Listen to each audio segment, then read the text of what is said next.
Hello friends English सीखने सिखाने की इस महफिल में आपका फिर से स्वागत है। फ्रेंड्स, जब आप ऐसा बोलते हैं थोड़ा सा तो बैठने दो, थोड़ी सी तो बात करने दो, थोड़ा सा तो चखने दो, थोड़ा सा तो देखने दो, थोड़ा सा तो लेने दो, थोड़ा सा तो बोलने दो, तो उन्हें थोड़ा सा तो आराम करने दो, इस प्रकार के जब आप सेंटेंसेस बोलते हैं तो इसका मतलब है आप किसी कार्य को स्वयं करने की या फिर किसी और को करने की अनुमति देने की बात करते हैं। तो इसके लिए हमें एक वर्ब का प्रयोग करते हैं और वो वर्ब है लेट। वो वर्ब है लेट। लेट वर्ब किसी कार्य को करने की अनुमति देती है, किसी कार्य की अनुमति देने के लिए और अनुमति लेने के लिए, दोनों के लिए इसका प्रयोग किया जाता है। इसका प्रयोग आप स्वयं के लिए अनुमति मांगने की बात करते हैं तो इसके तुरंत बाद आई का ऑब्जेक्ट मी का प्रयोग किया जाता है, और जब किसी और के लिए आप परमिशन देने की बात करते हैं तो उसका ऑब्जेक्टिव केस हम यहां लिखते हैं, जैसे हिम, हर, देम, या फिर हम कहेंगे किसी का नाम। अगर हम प्रोनाउन नहीं लिख रहे हैं तो हम किसी का नाम लिखेंगे, और यदि वो लोग एक से ज्यादा हैं तो यू, या फिर हम लिखेंगे देम। तो इस प्रकार से हमारा सेंटेंस से जब हम बनाएंगे तो सबसे पहले इसका स्ट्रक्चर जान लेते हैं कि इसको हम कैसे बनाएंगे। तो स्ट्रक्चर के लिए सबसे पहले हम बोलेंगे लेट। लेट के बाद अगर खुद के लिए है तो मी, खुद के लिए है तो मी, तो लेट मी, और उसके बाद वो वर्ब बोलेंगे जिसकी हम बात कर रहे हैं, तो लेट मी प्लस वर्ब की फर्स्ट फॉर्म। इसके बाद हम बोलेंगे eight least a little bit, eight least a little bit. अगर हमारा सेंटेंस वर्ब पे एंड होता है और हमारे पास कोई ऑब्जेक्ट नहीं है तो हम यहां इस सेंटेंस स्ट्रक्चर को कंप्लीट रखेंगे, और अगर कोई ऑब्जेक्ट दे रखा है तो उसके बाद हमें प्लस ऑफ और उस नाउन का हम जिक्र करेंगे अगर हमारे पास कोई ऑब्जेक्ट है तो, और नहीं तो हम वर्ब पर एंड कर रहे हैं तो बिट पर हमारा सेंटेंस कंप्लीट हो जाएगा। चलिए हम इसे सेंटेंस पे देखते हैं। थोड़ा सा तो बैठने दो, तो आप क्या करोगे, किसके लिए कह रहे हो, आप खुद के लिए कह रहे हैं तो लेट के साथ आप लगाएंगे मी, तो लेट मी, और वर्ब की फर्स्ट फॉर्म मिलेगा सिट, तो let me sit at least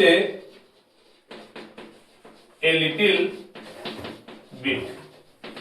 ये आपका सेंटेंस हो गया कि let me sit at least a little bit, कि थोड़ा सा तो बैठने दो। कहने का मतलब आप अपने लिए कह रहे हो कि मुझे थोड़ा सा तो बैठने दो, थोड़ी सी तो बात करने दो, मतलब थोड़ा सा तो बोल लेने दो, तो आप कहते हैं let me talk, let me talk eight least a little bit.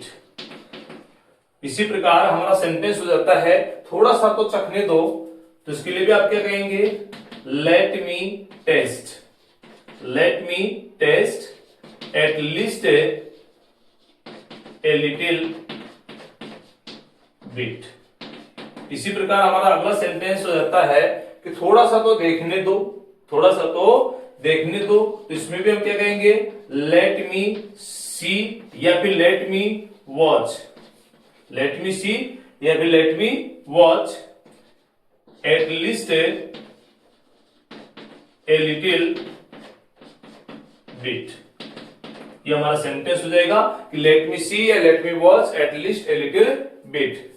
थोड़ा सा तो लेने दो, तो इसके लिए हम कहेंगे let me take, let me take at least a little bit, let me take at least a little bit.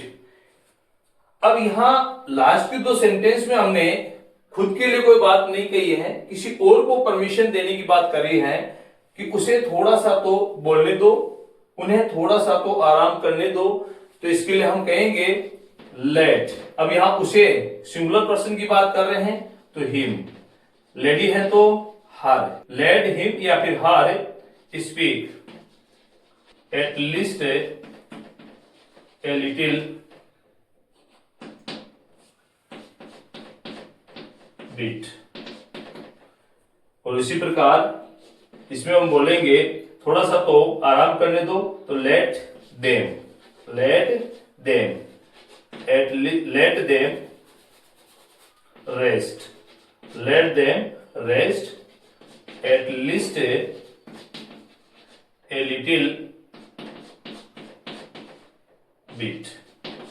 इसी सेंटेंस को हम दूसरे तरीके से भी बोल सकते हैं, वो क्या है तो देखिए, let them rest for a while, ऐसे भी हम इसको बोल सकते हैं। तो इस प्रकार से जब आप किसी को कोई काम करने की परमिशन दे रहे होते हैं या फिर किसी से कोई काम करने की परमिशन लेते हैं, तो वहां आप प्रयोग करते हैं लेट का। लेट एक वर्ब है और इसके तीनों फॉर्म लेट होते हैं। आईएनजी वाली फॉर्म में इसमें डबल टी करके हम लेटिंग बोलते हैं। इस प्रकार से हमारा सेंटेंस है। और आपके ट्रांसलेशन के लिए कमेंट बॉक्स में लिखने के लिए एक सेंटेंस है, मुझे थोड़ा सा तो हंसने दो।